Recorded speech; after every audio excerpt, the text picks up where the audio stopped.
Good evening, everyone. We'll be starting in just a minute if you can find a seat.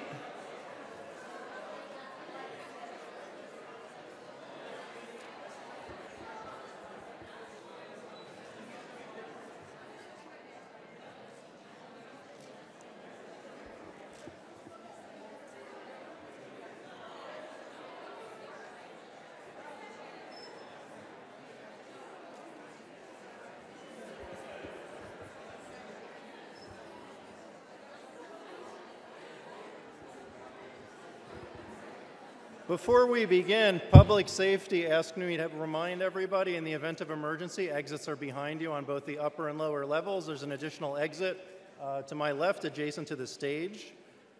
For our students, if you'd all take out a piece of paper, Dr. Marshall wanted to give one last quiz on the Krebs cycle to see who's eligible to get a white coat. People turned white as a sheet there. It's a great pleasure to welcome everybody to Seton Hall. This is great to fill the room like this. This event represents the culmination of a lot of hard work and sacrifice on the part of our students, and we know that takes a toll on their availability and their time with their family and loved ones, so you've all kind of been in this together, and most of them could not have achieved what they achieved without the support of everybody here, so it's great that you were all available here for them today.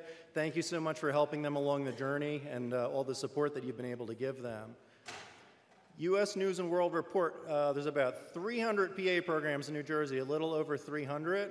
The last U.S. News and World Report that came out this year ranked us tied at number 20. You can clap for that.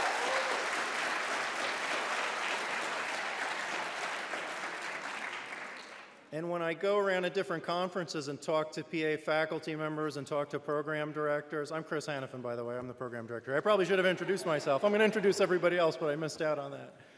When I meet the other PA program directors, they're always talking about what's great about their program, and they'll say our facilities are awesome, and we have good facilities, and they'll say our faculty are great, and our faculty is great. But really the single most important ingredient to having an awesome PA program is having awesome students, and that's something year in, year out. I don't know why, I don't know how, but we've been very, very successful at that. So our reputation,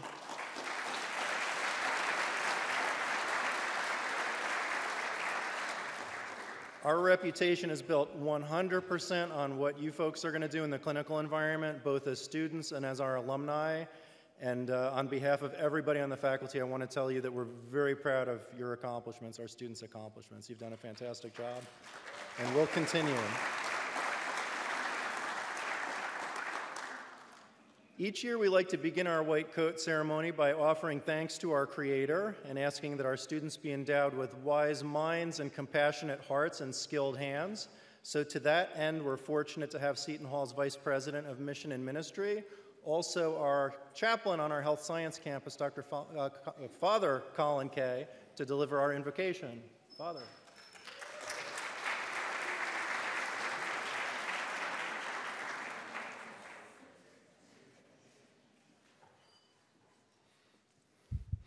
Just inside our chapel in Nutley, there on the wall are these words from the 12th chapter of St. Matthew's Gospel. Many followed him, and Jesus healed them all.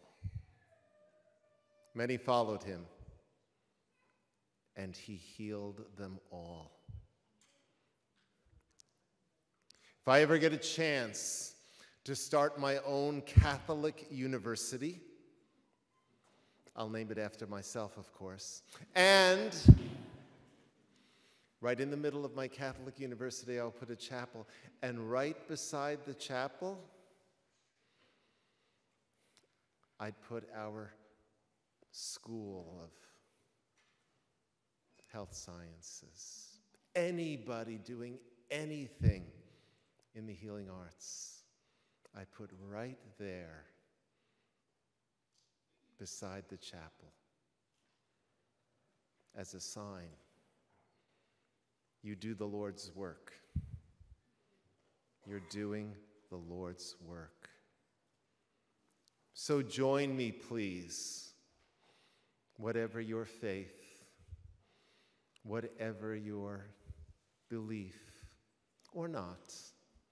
Join me as your heads and hearts and consciences allow in a moment of grateful and hopeful silence and stillness.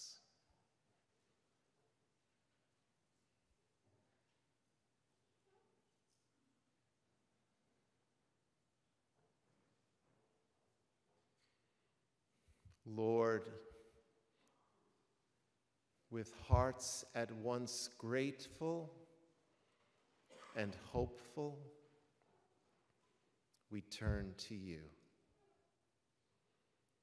Grateful for these young people and for all they have accomplished and for all who have prepared them for this moment.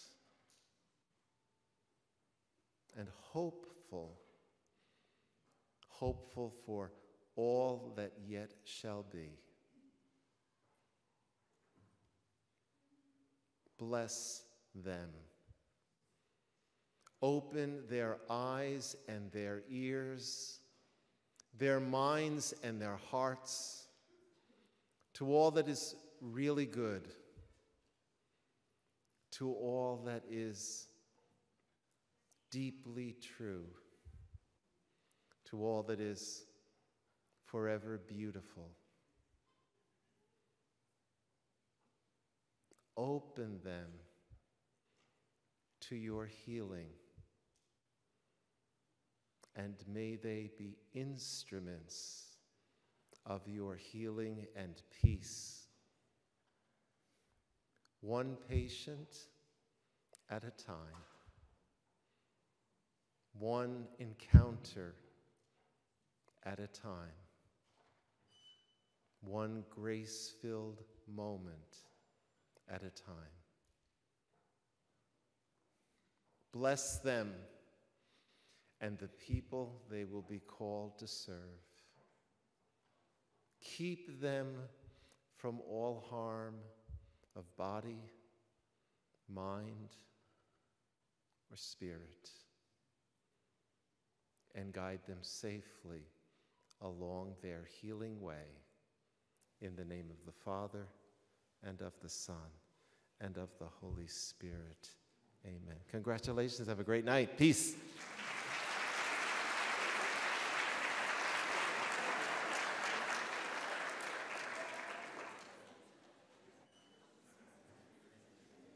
As you might imagine, running a School of Health Sciences is a very complex endeavor, and making our programs run well really requires a lot of administrative support. We are thrilled to have with us our interim dean of the School of Health and Medical Sciences, Dr. Vikram Diallo. He would like to congratulate you folks as well.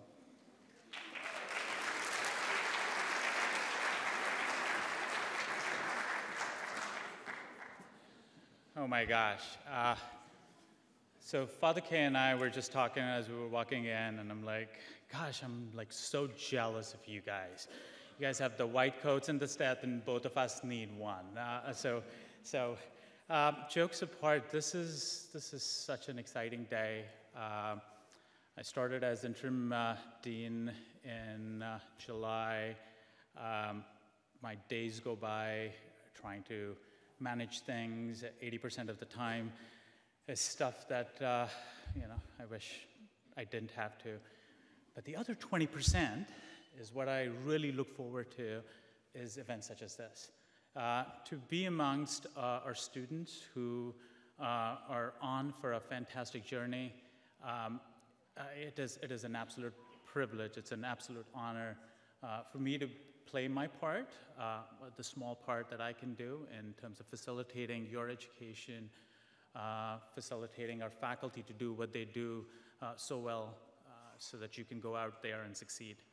I just want to get our graduate students to think about something. You're at the halfway point. Exams are done, skill assessments are done, or there may be others, but for the most part, you're done. But what's in store for you folks is the epitome of what our professions have to offer. I'm a speech pathologist by trade. I'm married to a audiologist, my wife, and she practices at this point of time. So while I get back home and I talk about emails and administrative stuff, my wife comes in and says, I had a fantastic day today.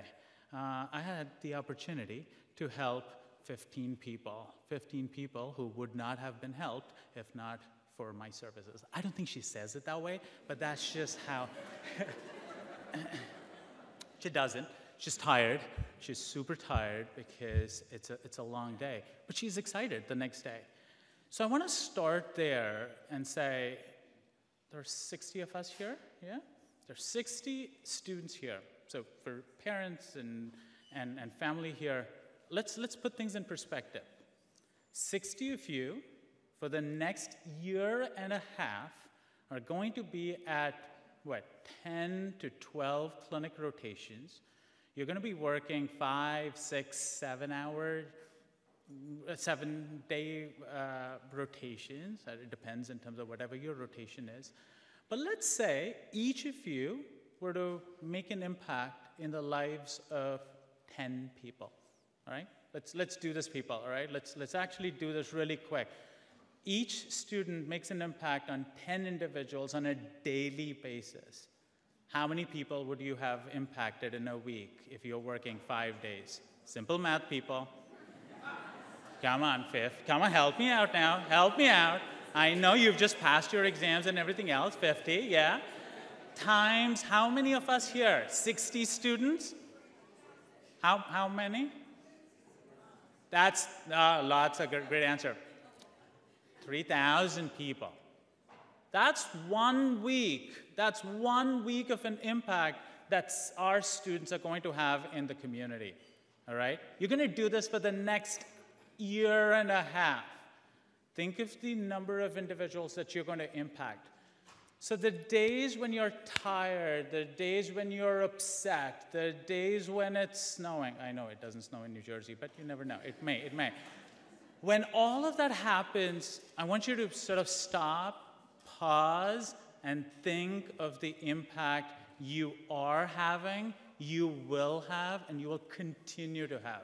Because I don't think there is anything better than that feeling that I made a difference, I matter, I am helping people on a day in, day out basis. And I am so very excited that I get to be a tiny part of this amazing enterprise that we have here. All of this would just not have happened if not for our amazing faculty, our staff, with Chris's leadership. I think this is why we're the top 20 programs in the country. And I'm absolutely so very proud of where we are. Have a fantastic time, enjoy, take tons of pictures, and then once you get out there, make sure you make a difference, and make sure you know that you're making a difference day in and day out, all right? So have a great time. Thank you so very much, and thank you for choosing Seton Hall.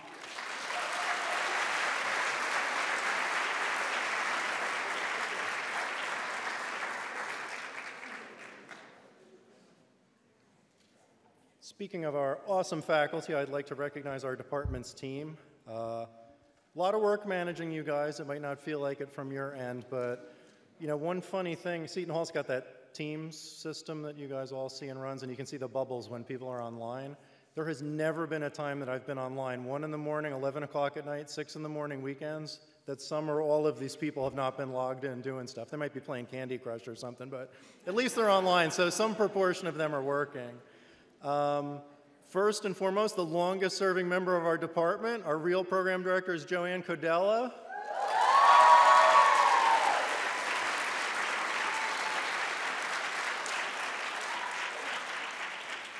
So we certainly can't thank her enough. She makes it all happen. She's been with us 20 years. She said she's going to be at least 20 more. I think she just gave me the finger.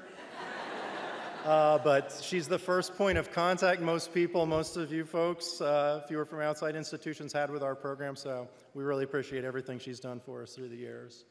Our first-year drill instructors, I don't know where a couple of them went, but Dr. Christine Fernandez, Dr. Michelle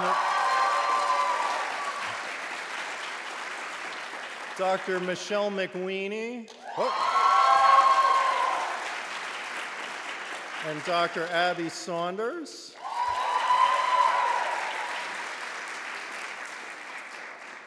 This team is primarily responsible in the first year of our program. They teach all the hands-on skills our students go through. They drill them. Our students we hear in the clinical environment. They compare favorably to anybody out there. So if you had the misfortune to live with or near your student and your eyes were burned with an eye scope and your ears were poked and your reflexes were checked on a daily basis, you have these three to thank for that. Working closely with our first-year team, not officially a department faculty member, but kind of an honorary member, is our Director of Clinical Simulation, Jennifer McCarthy.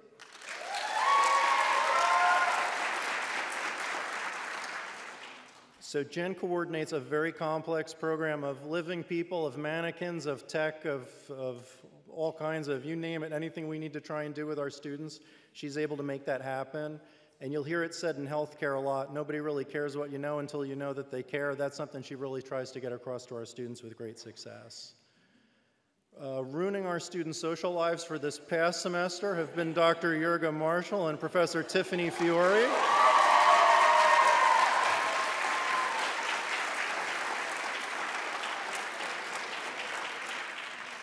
So if your loved one seemed distressed this semester, they were probably undergoing about the worst workload course in the entire curriculum. It's pretty much all day, every week, and it tries to tie everything together they've spent the past year learning. So they coordinate a ton of guest lecturers coming in, and it's basically all a semester crash course, and all in medicine, one semester crash course, so students do a good job with that. And then our clinical education team consists of Professor Amy Gotosh, Kimberly Ann Miller, and Dr. Vanessa Rodriguez.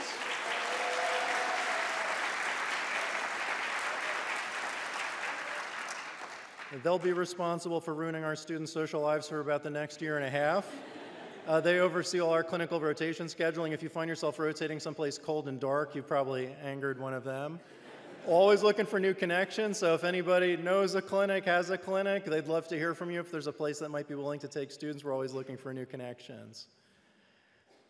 In the second year of the program, the course that the students just completed, I think just today, right, was the exam? So the course that just finished this morning, the students really hear from a lot of guest lecturers, and dozens of folks come in practicing PAs, physicians, all different specialists. And they have the opportunity to recognize a lecturer that they feel has made a really outstanding contribution to their education. And I'd like to invite up, I think it was Aiden, Laura, and Jill to make a presentation for this year's speaker.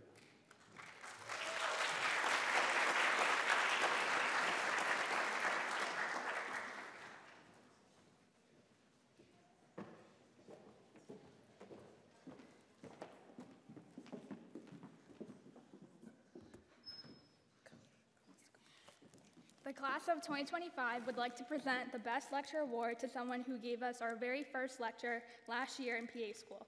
Not only did she introduce us to clinical patient encounters in the SP suite, but also provided us with square breathing techniques that many of us still use. We will carry Jennifer McCarthy's clinical pearls and advice throughout our time in healthcare. Jennifer McCarthy keeps SP Suite running like a well-oiled machine. She and I have had many hellos at 6:30 in the morning when she checks in to start work to make sure the SP Suite is ready for any student encounter that she is presenting that day. She always tries to make sure that the patient encounters go as smoothly as possible, so when we have one less thing to worry about before we have our graded or our practice encounters. From the beginning, Jennifer McCarthy's positivity has been very infectious and helped us throughout our journey in PA school as future clinicians. We are so grateful to have someone like her on our side from day one, constantly cheering us on and pushing us to be the best version of ourselves. We thank you for the impact you have made on every single one of us. Thank you so much, Jennifer McCarthy. Go Pirates!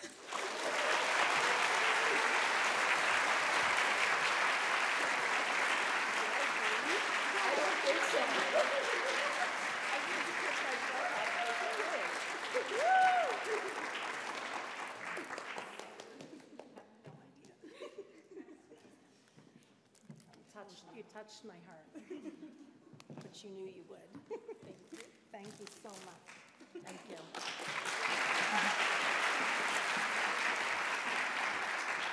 I just want to say what an honor this is to be selected by such an amazing group of future healthcare practitioners on a day and an evening that's put aside in such a special way to celebrate with their faculty, our program leadership, our stand-in leader, Joanne, family, friends, and colleagues to pause and really celebrate them. And I'm truly fortunate that I was the lucky one asked to start this healthcare simulation department and say, come here to Seton Hall. I was truly blessed, and my profession has been profoundly impacted by the students that I get to interact with. Spending time with each of you as you have transformed has been an unbelievable gift to me, and I hope you never forget the most important thing you will bring to clinical, which is yourself. And I think often we think it's our skills and our instruments, but it's actually us. And as you embark on clinical, I want you to remember that you still have a lot to learn, a lot to gain from these future experiences. So be humble, and know that you are going to amazing rotations that your faculty have lined up for you. Remember to recharge, control what you can, and always arrive prepared like you do in simulation. And above all else, never forget that Seton Hall said yes to you. Go Pirates. So communicate from here, from your heart, where we learn the most about our patients, we learn the most about their families, and we honor the very sacred invitation that is offered to very few in this society, the invitation to help and heal somebody else. Thank you so much. You have warmed my heart more than you realize. My family's over the moon as well, so thank you to all of you.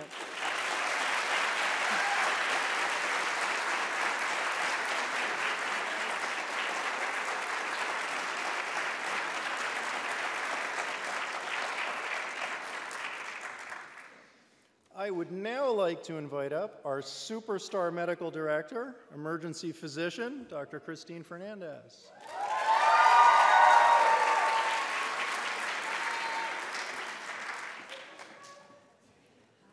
You made it this far, so excited. Okay, I have a few words. I have enjoyed being a part of your preclinical time so far with us in the Nutley campus. I enjoy watching you grow and advance into the clinicians that you have become, from day one, fumbling with a blood pressure cuff, to intubating our mannequins. I am excited for you as you enter the next phase of your education. Please know that you are ready for the next step. Many of you will be nervous, but you are all well prepared. And for the family, they are well prepared for the next step. I encourage you to be open to criticisms. The clinicians that you're working with are going to care enough to say something to you about what you can do to improve. They care about you, and they care about their patients. So please be open and willing to listen and learn what you can do to improve. I recommend that you think of your patients not as a diagnosis, but as loved ones who have come to us for help. It will be easier to consider their perspective when you see them as the people they are. Lastly, in the name of patient and personal safety, I encourage you to wash your hands every time you enter and leave a room. Your patients will appreciate it, as will your family and loved ones at home. That's it for me. Have a wonderful winter break, and I'll see you on callback day.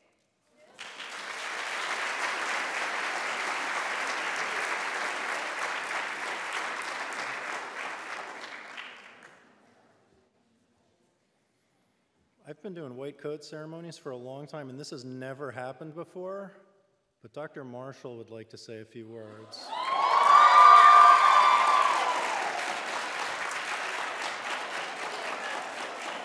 So Joanne has the tranquilizer gun ready.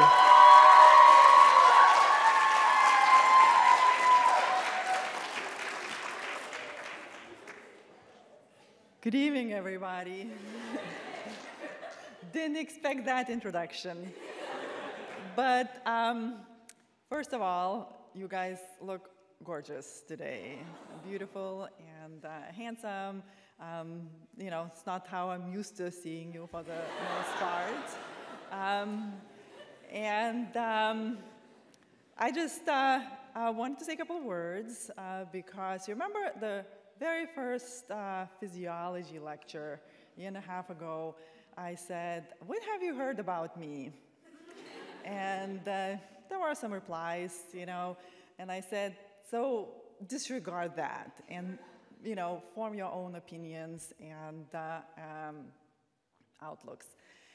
And then I said another thing. Anybody remembers about a quality that I possess? Exactly, exactly. I said, I'm not warm and fuzzy, and I'm not cuddly. And what else did I say? I said, if you want that, go to Saunders, McQueenie, Hannafin, I said. And I said, don't go to Fiore. Remember? But today I want to be warm and fuzzy. And I don't get that feeling a lot, so I don't know what's happening to me right now. I want to say congratulations, and I want to say what a bunch of smart, extremely smart, hardworking, and just positive, pleasant people that you all guys are. And it's been an extreme pleasure to have you guys and work with you guys. And I'm not going to have a chance to probably really talk to you much after this because you're going to go on rotations, you're going to be coming back once a month on callback days, and most likely, everybody else is going to be talking, not me, which hard to imagine because we've been like this for the last year and a half. When you're graduating, probably we will exchange a couple of words, but that's it. And I want to say, the world, we get these graduating classes all the time, and everybody is going to do something, and they're going to change the world, and you're not always sure if that's going to be for the better, but the world right now really needs to get better, and I know that this class is really going to make it better. Do that, make world a better place. So that's all I wanted to say. Congratulations, and let's do some white coats.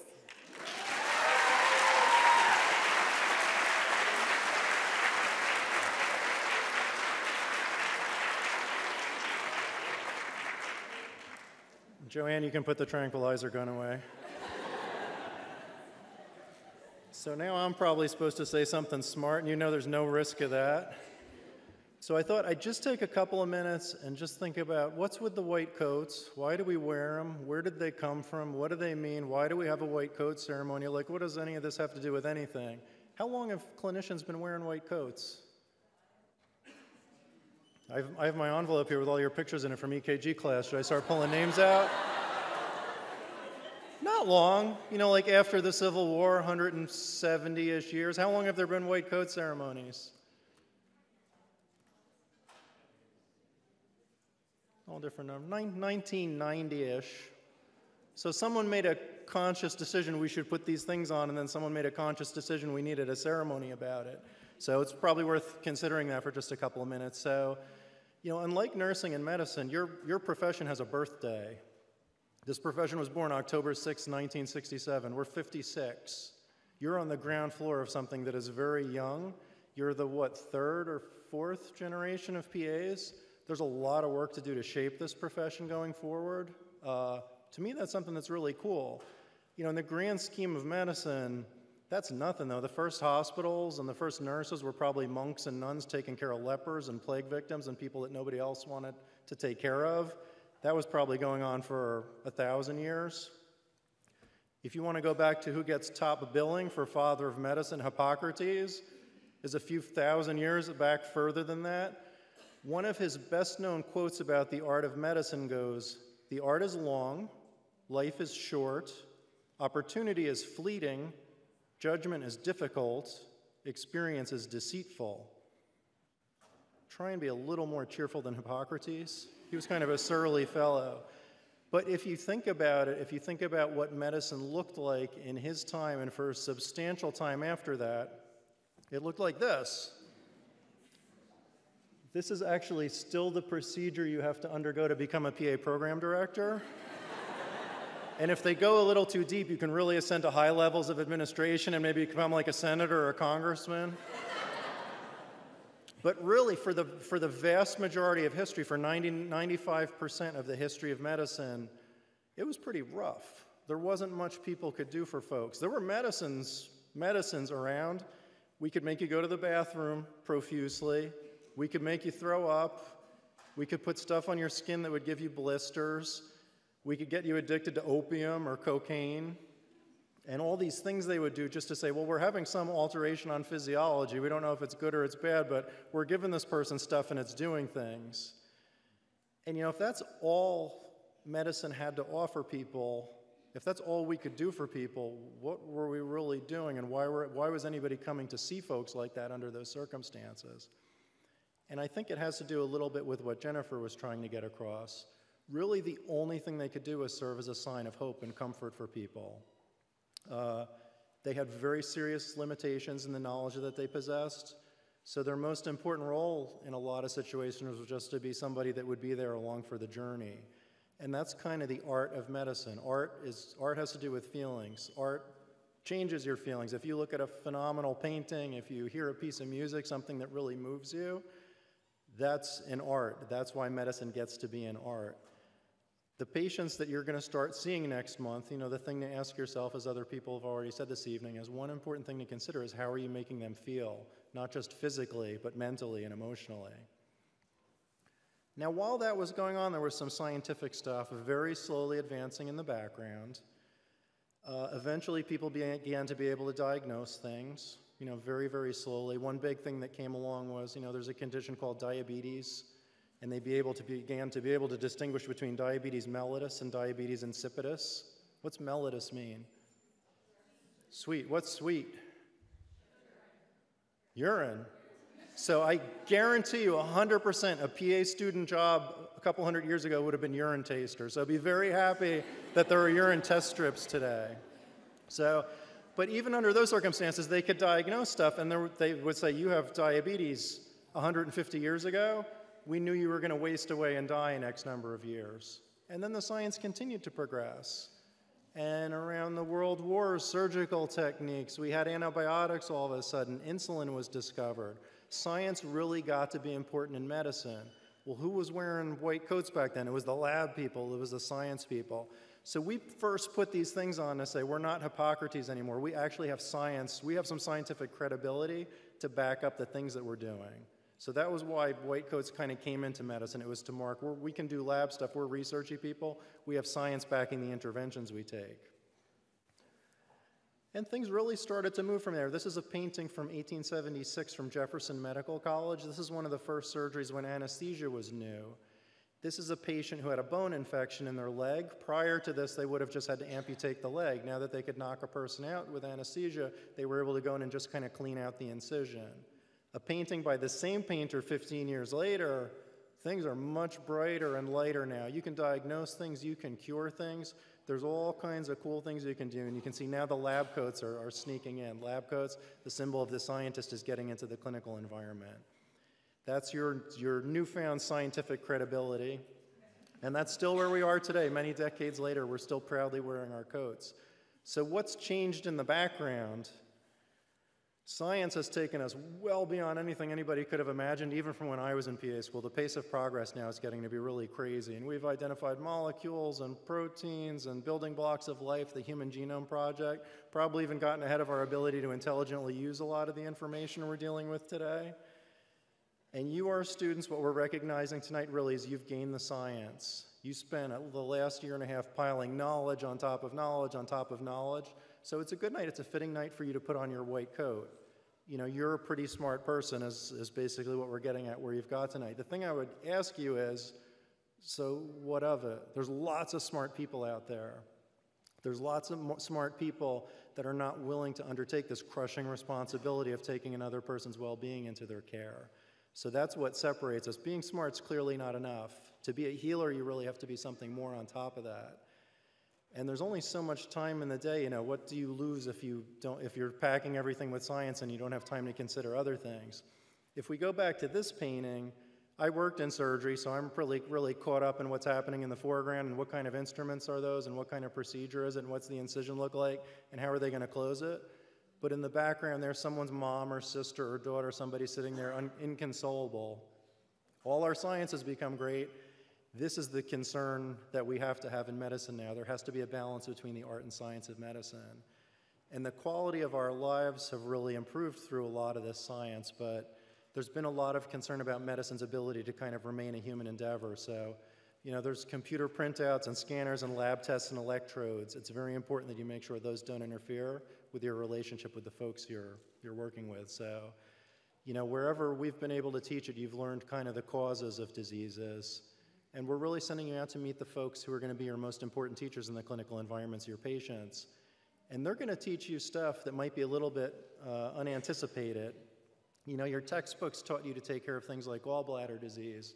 Now you're going to meet patients. They didn't talk about someone with gallbladder disease who doesn't get paid if they don't work and can't take time off of work, or someone that's worried about car payments and worried about mortgage payments, or someone that's trying to afford medications in the face of deciding, can I afford medications or can I afford to feed my kids? That's the reality of what's going on in American healthcare now, so just to prepare you for a little bit.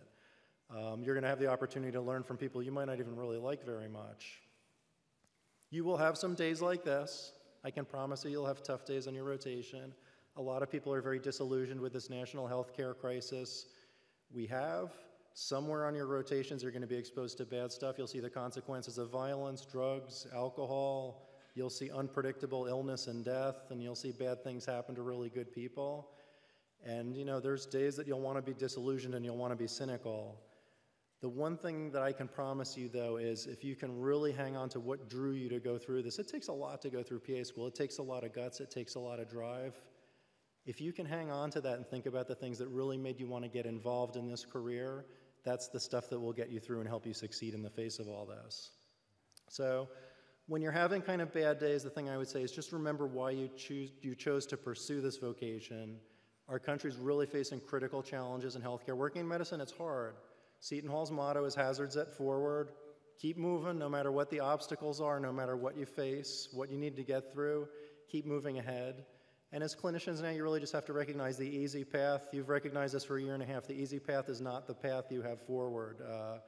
You're not a person that runs from problems. You're the folks that come early, you stay late, and do whatever you need to do to get things done. So the one thing I would mention that people have alluded to a little bit here in closing is just, you'll all have bad days in a clinical environment. If you go into the clinic, you have one person that you've made their day just a little bit better, that's a good day. Look forward to those days. But enough talk, let's put on some white coats.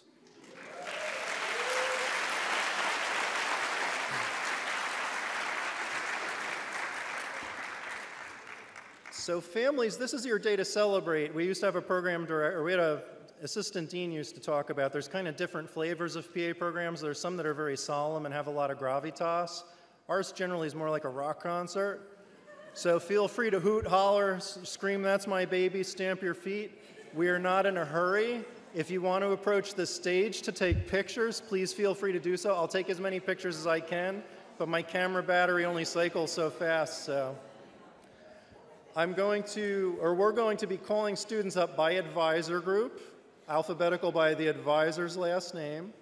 After you have your coat put on, I'm going to ask you to stay on stage and just step over to the side a little bit, and we will administer the PA oath. So with that, if Dr. Fernandez's advisees would like to approach the stage.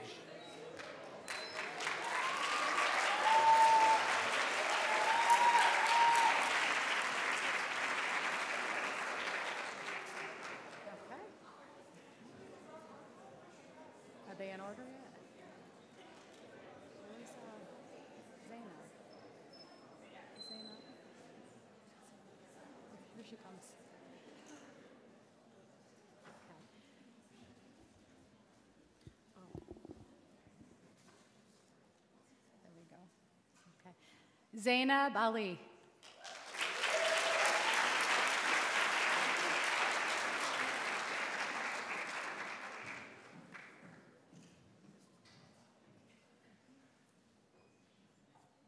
Who's taking pictures? Oh, there he is. Remind me to change.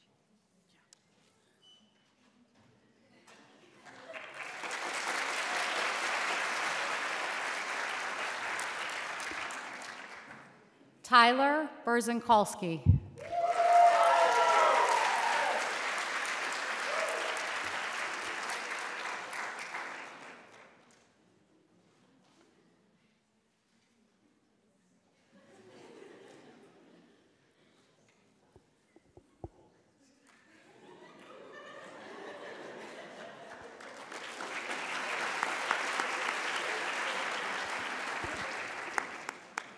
Hannah Hoffman.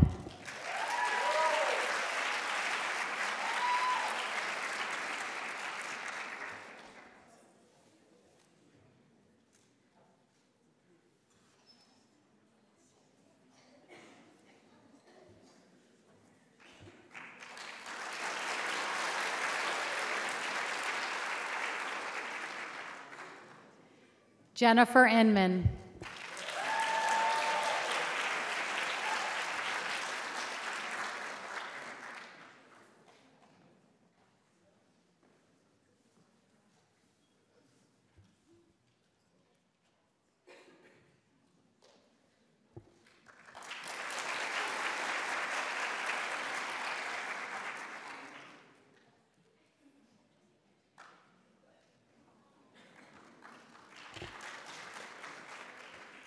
Julia Lozier.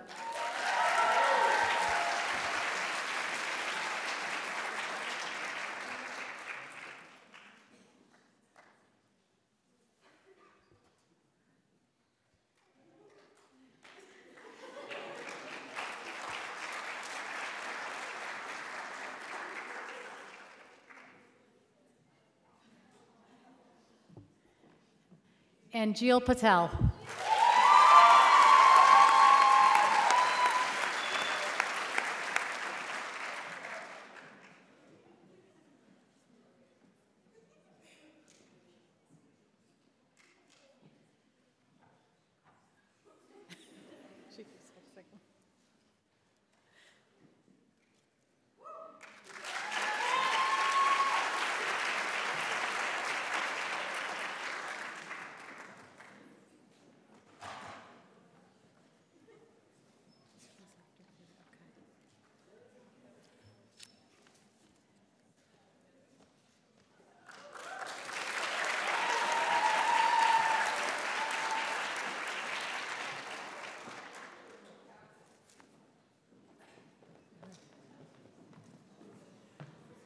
All right, would Professor Furey's advisees please line up?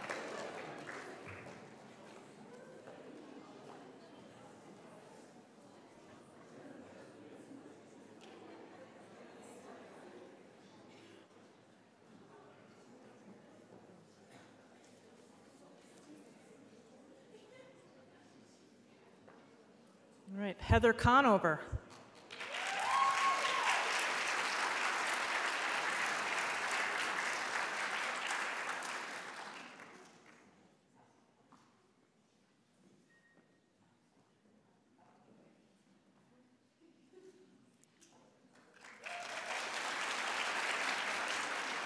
Paula Kaczynski.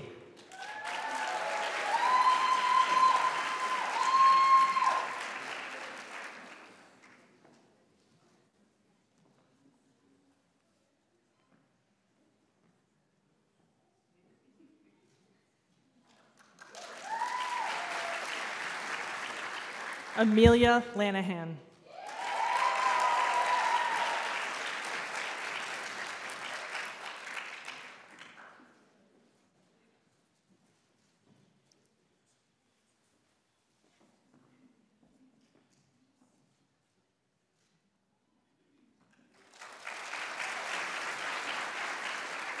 Andrew Lisa.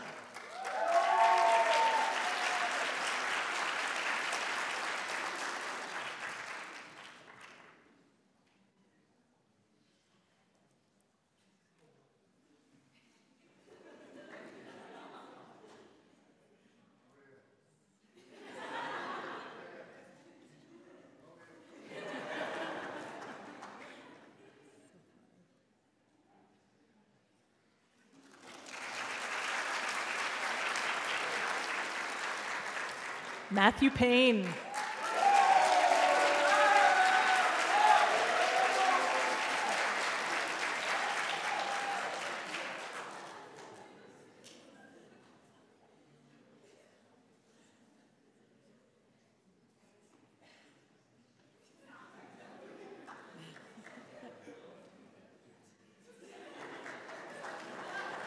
These are reversed. Kelsey Stengel. Ooh, hello. Kelsey Stengel.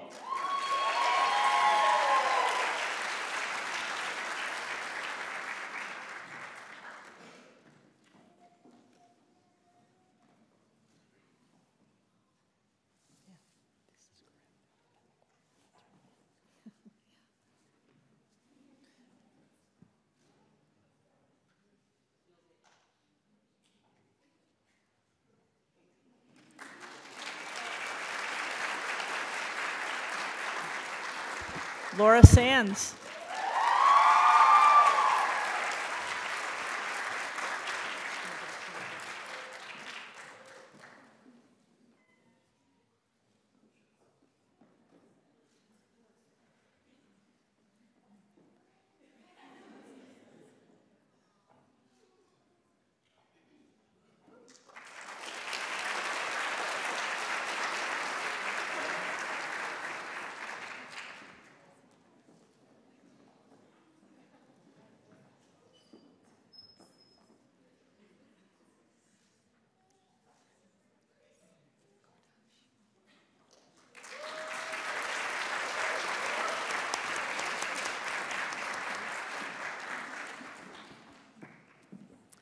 Professor Gotash's advisees.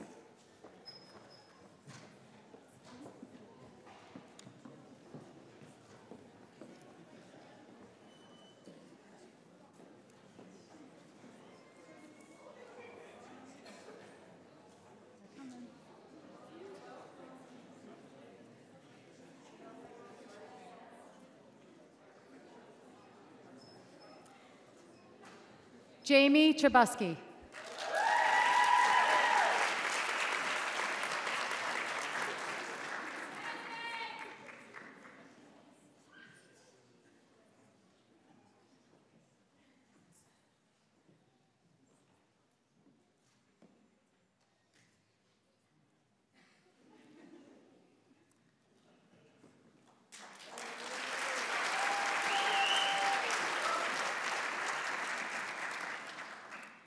Allison Degucci.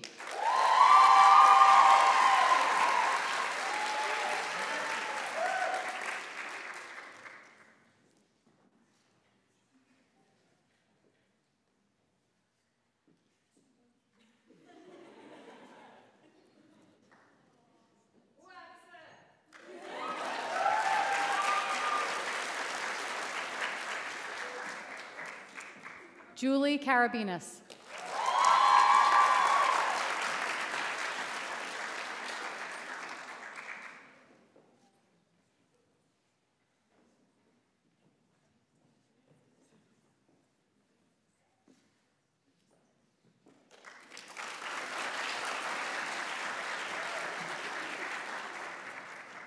Kevin Matthew.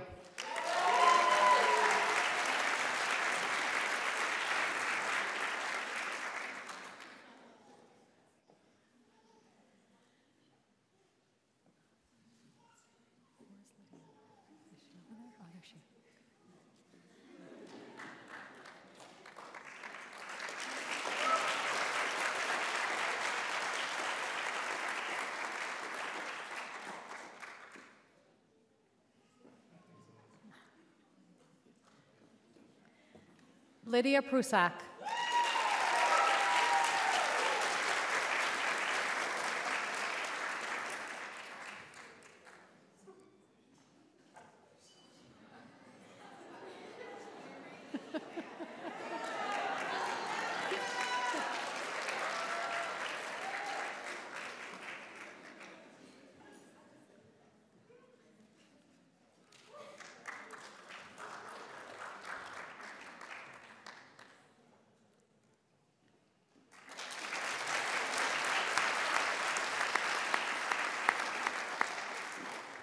Alessandra Tringali.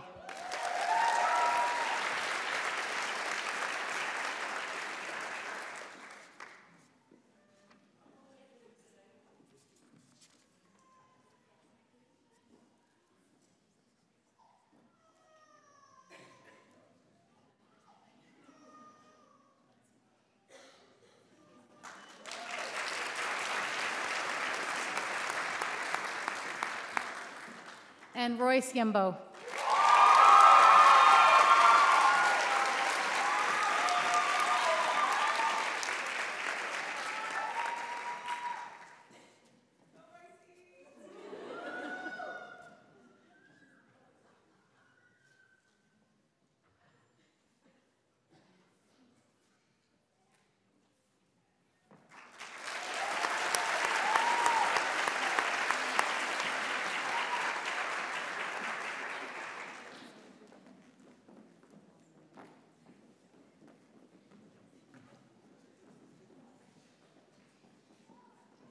Looks like the hug is after the picture.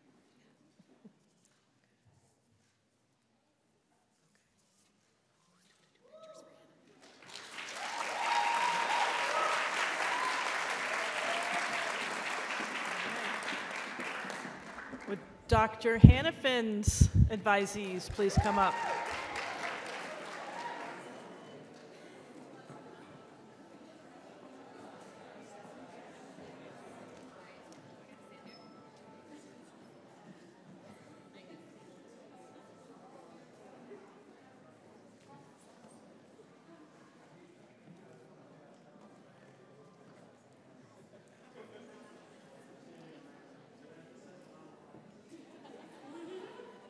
All right. Aiden Cassio.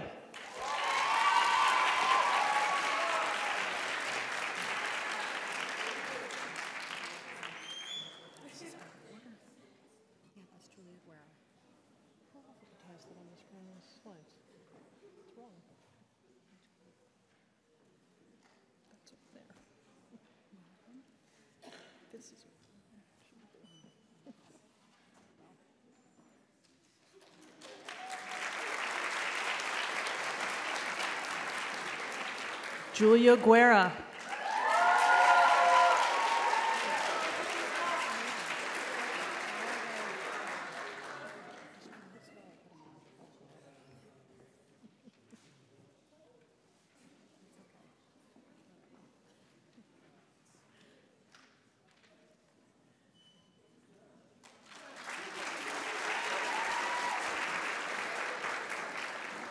Juliana Lukachuk.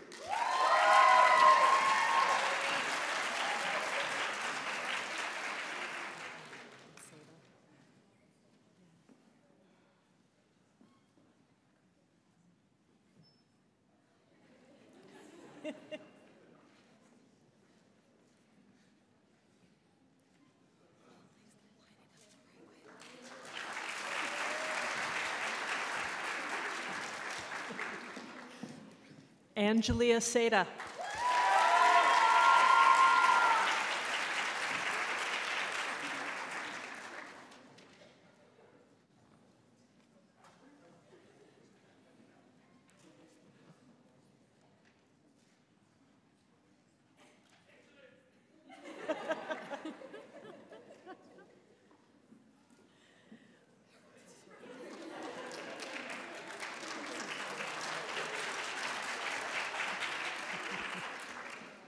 Adina Sosny.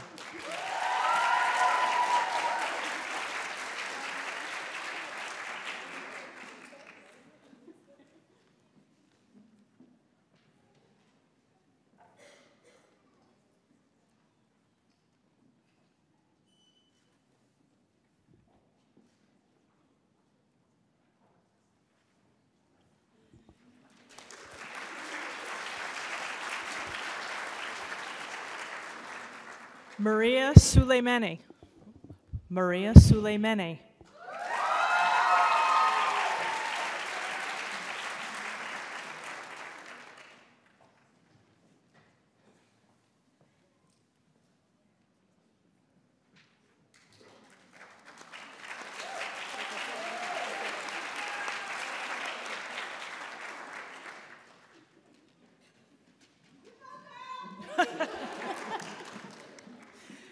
And Javal Patel.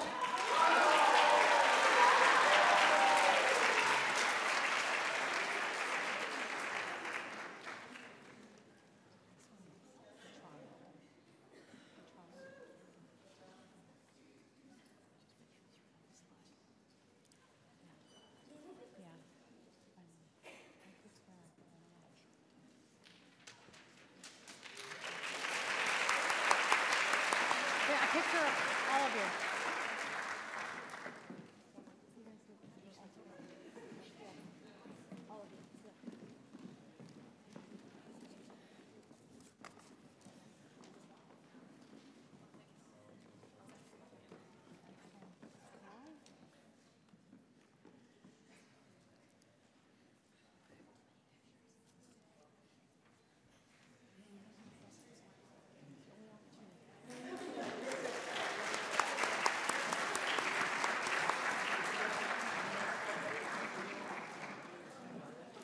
Dr. Marshall's advisees.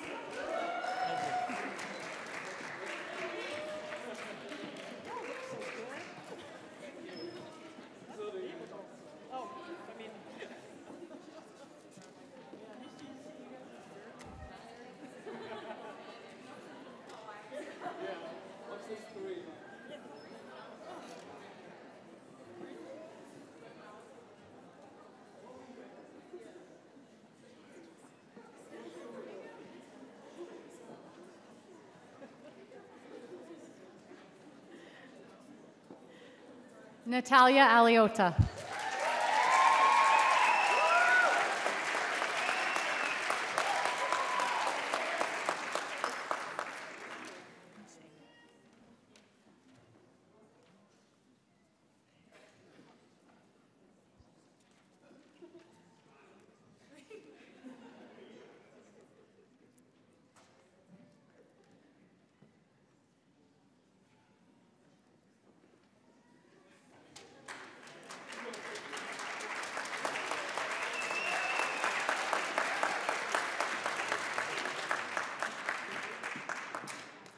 Isabella Detrano.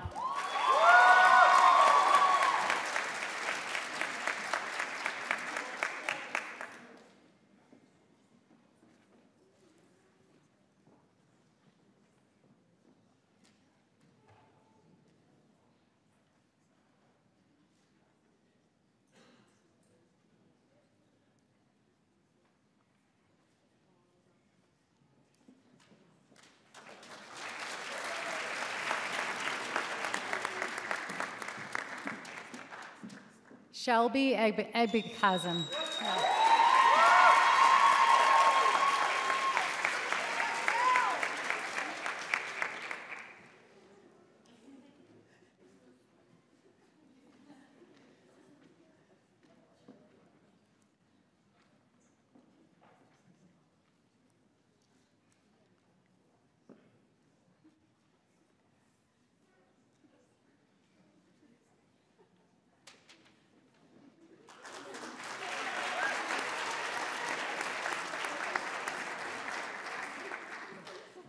Carly Logue.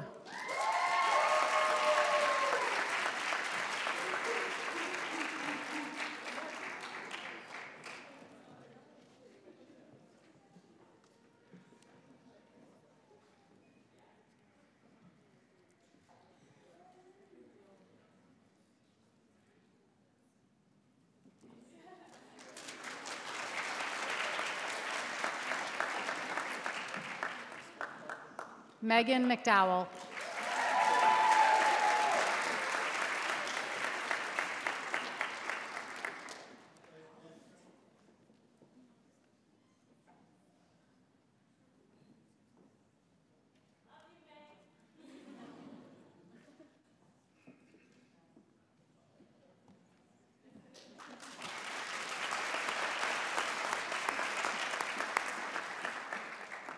And Julia Peschel.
Would Dr. McWeeney's advisees please line up?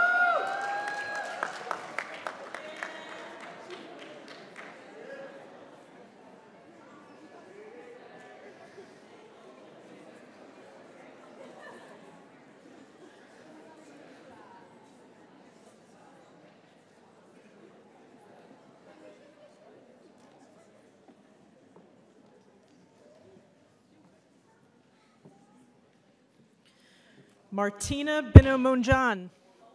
Just keeps going out. Let's try this again. Martina Binomonjan.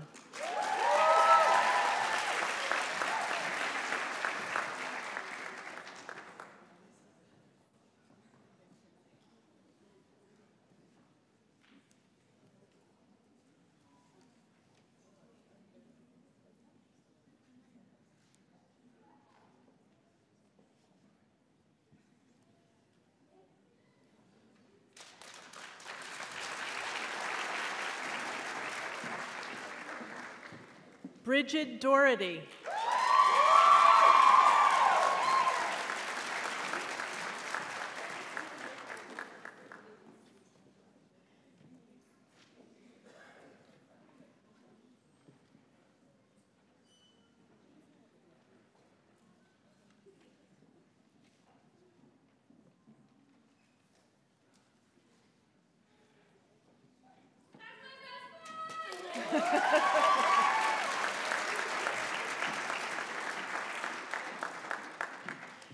Kate Lynn Font.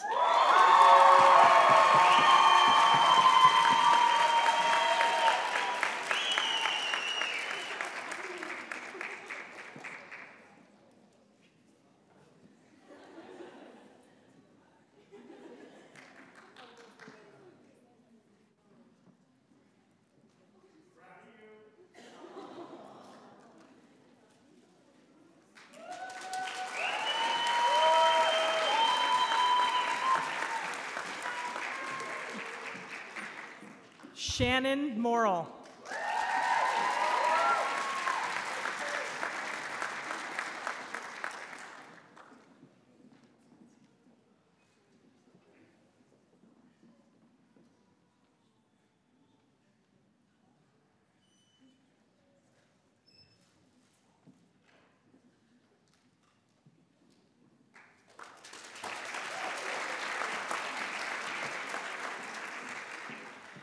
Tara Renee O'Donnell.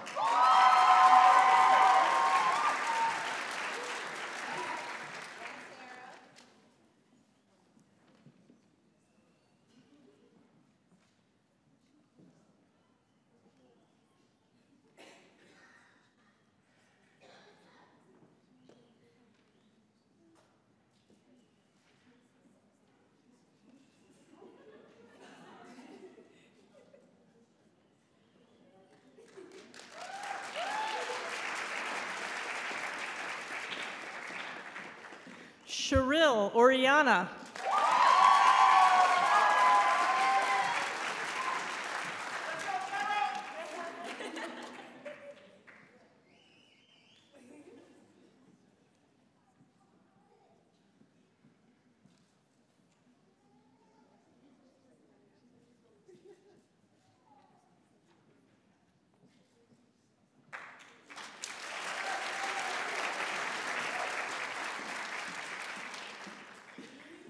Sabrina Pushna.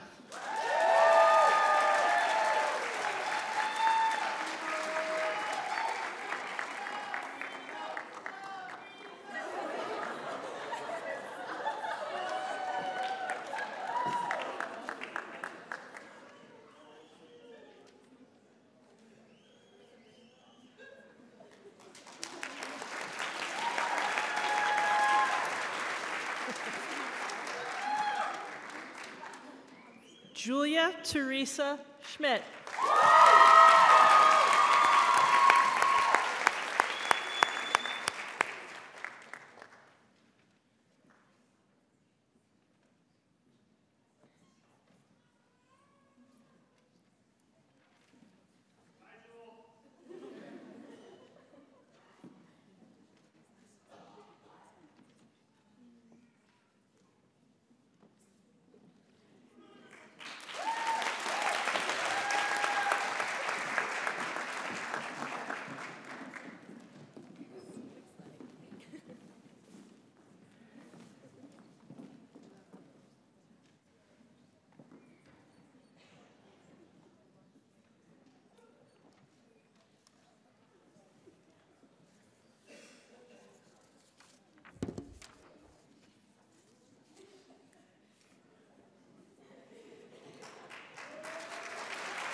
Would Professor Miller's advisees please line up? All right. They're so cute. They're like, you know. So I wonder if when you move, is that what's going on? I can't tell because I touch it, I don't touch it, I don't know.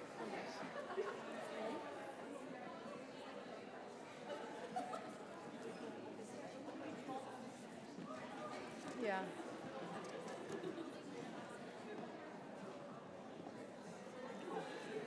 That's Melissa. Melissa Bowker.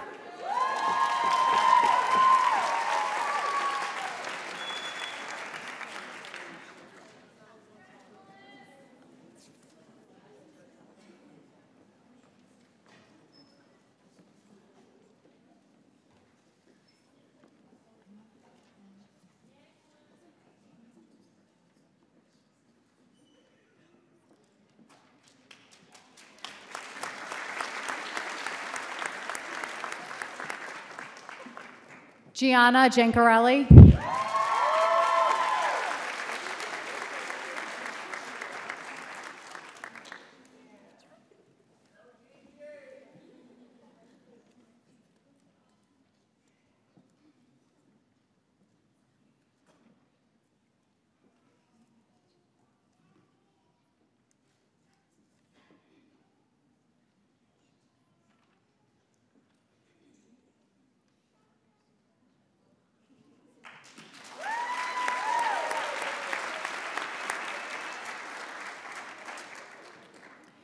Joseph Hancock.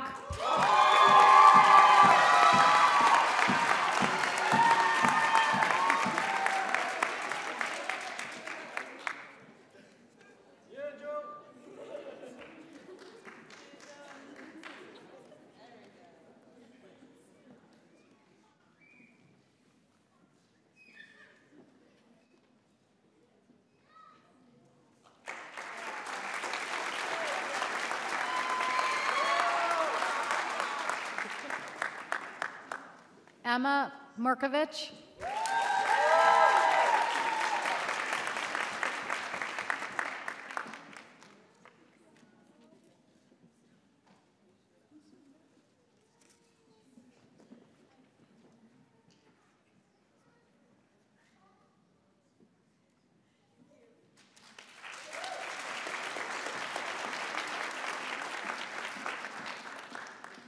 Nada Omran.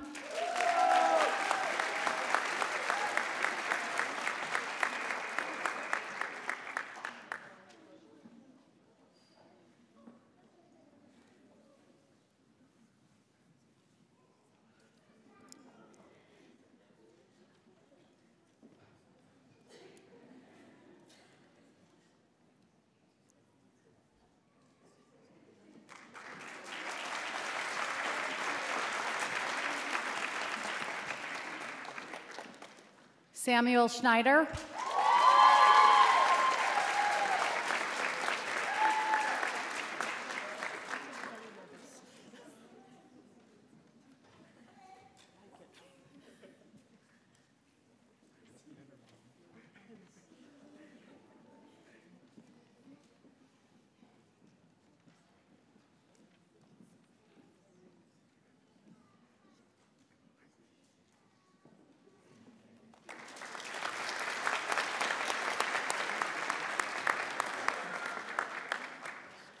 And Sarah Seifert.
Would Dr. Rodriguez's advisees please line up?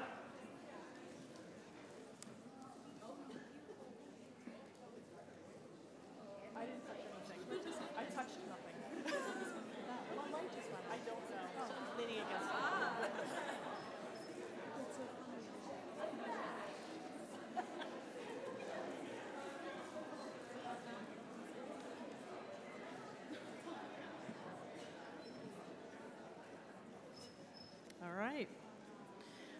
Madeline Burke.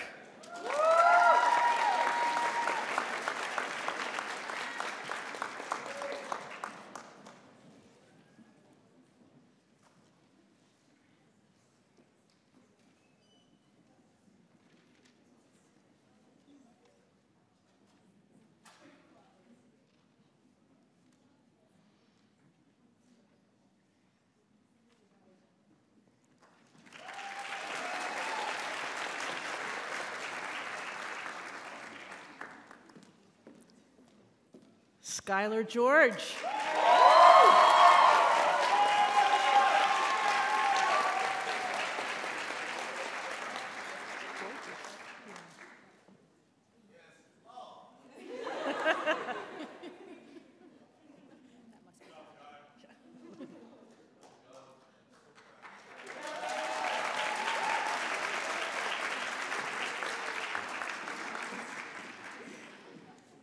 Paige Landy.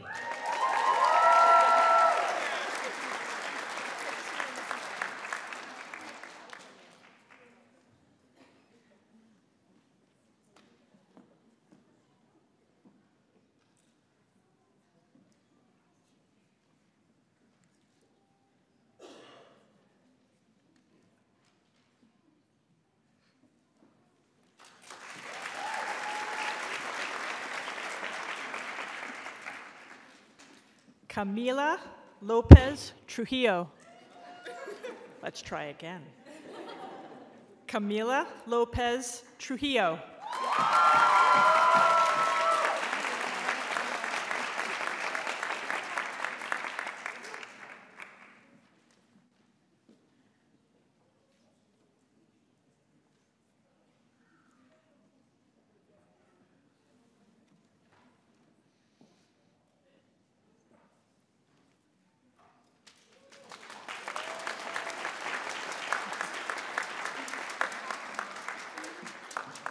Caitlin Pacheco.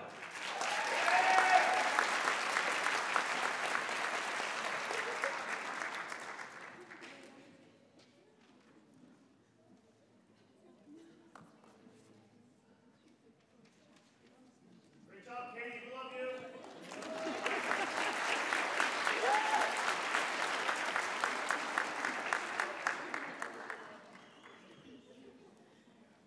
Pete Perdicos.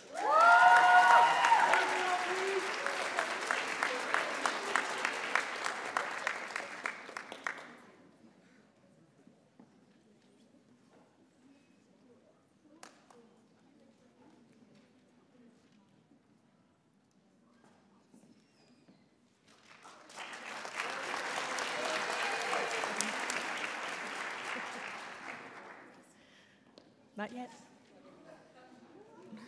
Lamia Rajai.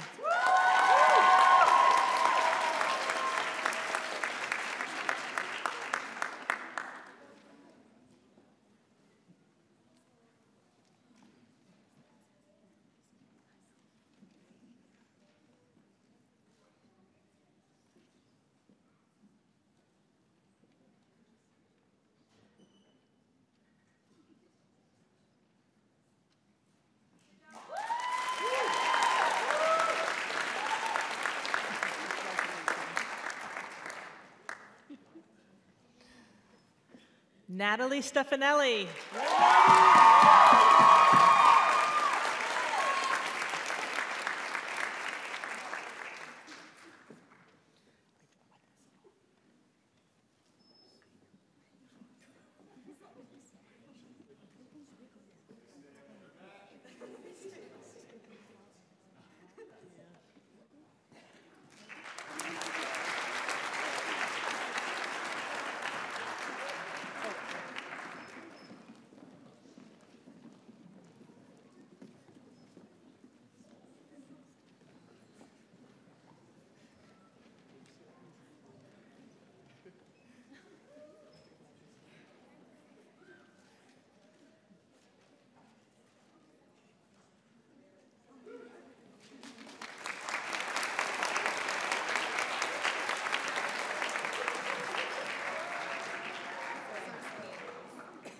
Dr. Saunders advisees.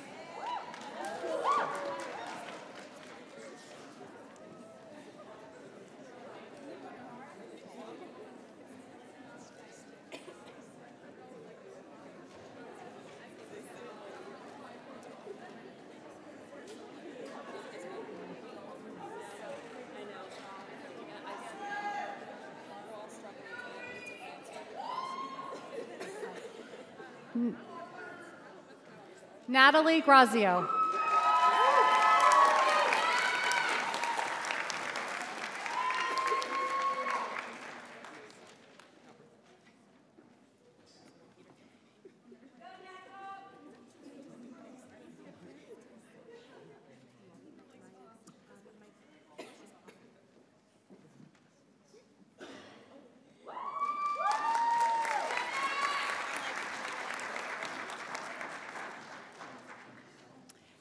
Catherine Carlin.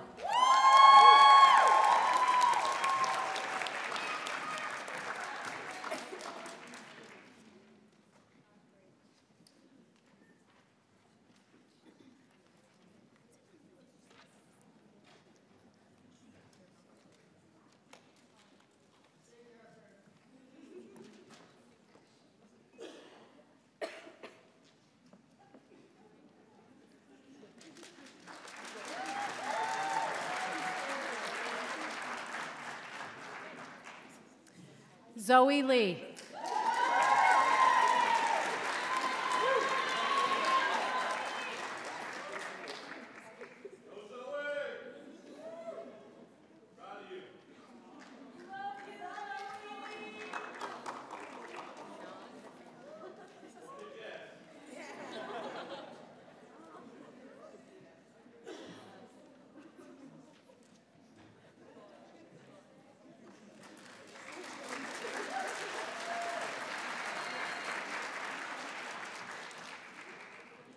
John V. Patel.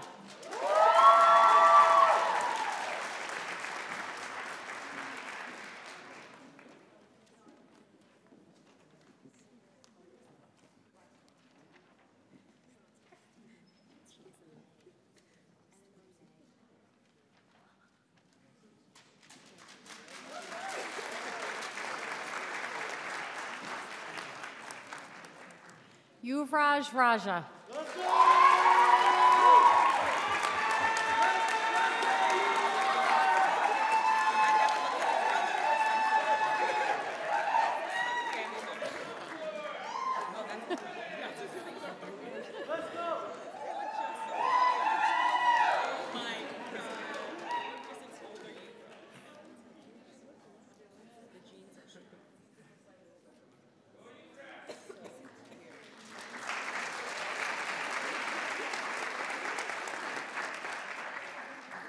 Victoria Jonsa.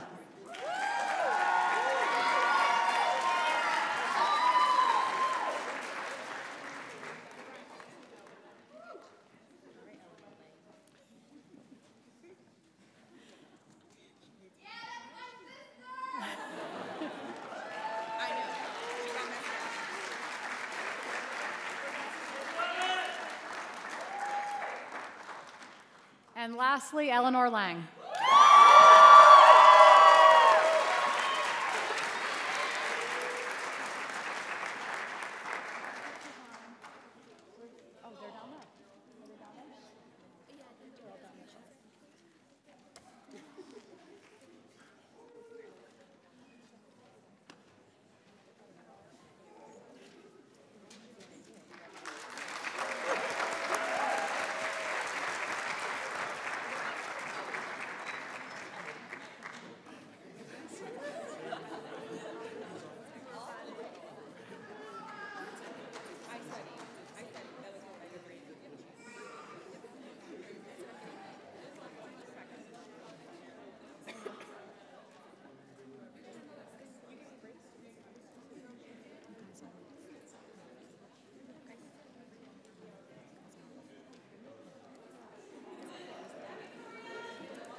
This is Miller.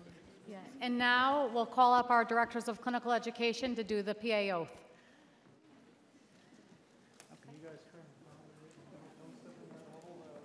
Please be careful.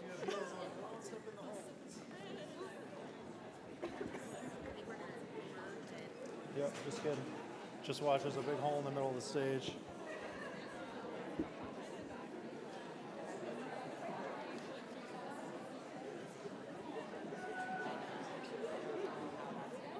Keep going, you can go in the middle if you want. Yeah.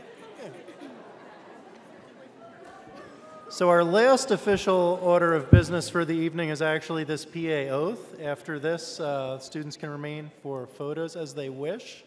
There is also something some of the faculty coordinated, got together something for you to put in your lab coat pocket for your rotation, so don't leave the stage without that. But with that, I'll turn things over to our directors of clinical education.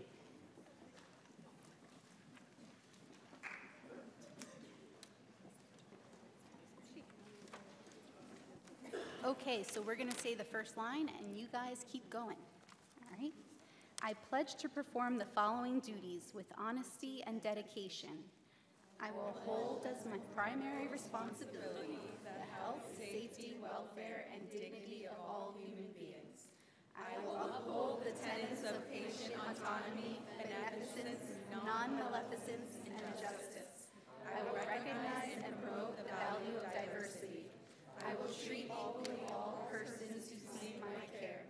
I will hold in confidence the information shared in the course of practicing medicine. I will assess my personal capabilities and limitations, striving always to improve my medical practice. I will actively seek to expand my knowledge and skills, keeping abreast of advances in medicine. I will work with other members of the healthcare team to provide compassionate and effective patient care. I will use my knowledge and experience to contribute to an improved community. I will respect my professional relationship with my physician colleagues. I will share